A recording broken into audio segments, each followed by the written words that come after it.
এখন আমরা দেখব প্যাটার্ন 7, যেখানে কোশ্চেনে বলছে 3, 6, 12 ধারাটির প্রথম n সংখ্যক পদের সমষ্টি হলো হচ্ছে 1, 5, 3 হলে n এর মান নির্ণয় করো।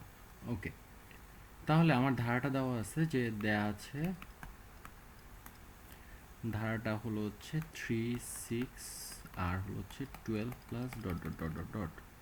হ্যাঁ, ওকে, তাহলে এখানে প্রথম পদ আমার a সমান সমান 3। ওকে, ধারাটা দেখে বোঝা যাচ্ছে যে এটা একটা গুণোত্তর ধারা। তো সাধারণ অনুপাত r সমান সমান হবে হলো হচ্ছে 6 ডিভাইডেড বাই 3 মানে 2, অথবা আমরা লিখতে পারি 12 ডিভাইডেড বাই 6 সমান সমান হলো হচ্ছে 2। ওকে, যেটা হলো হচ্ছে 1 এর থেকে বড়। ওকে, এখন তাহলে আমরা জানি গুণোত্তর ধারার n সংখ্যক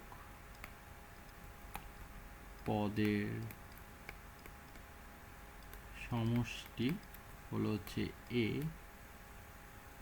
r to the power n minus 1 divided by r minus 1 যখন r এর মান 1 এর থেকে বড়। ওকে, তাহলে আমরা এখানে যদি মান বসায় দিই, তাহলে আমরা কত পাচ্ছি? a এর ভ্যালু ছিল 3, r এর value 2, 2 to the power n minus 1 divided by 2 minus 1। তো ম্যাথটা অ্যাকচুয়ালি ইজি, তো আমরা এখানে জাস্ট মান বসাবো, আর এটা আসবে 3 into 2 to the power n minus 1, নিচে 2 মাইনাস 1 মানে আমার 1। ওকে, তো প্রশ্ন মতে আমরা বলতে পারি যে n সংখ্যক পদের সমষ্টি বলছে, মানে 3 2 to the power n minus 1 is equals to 1533।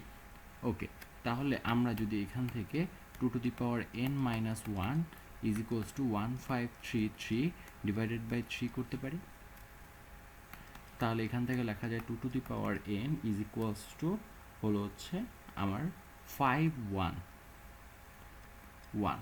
Okay, plus 1।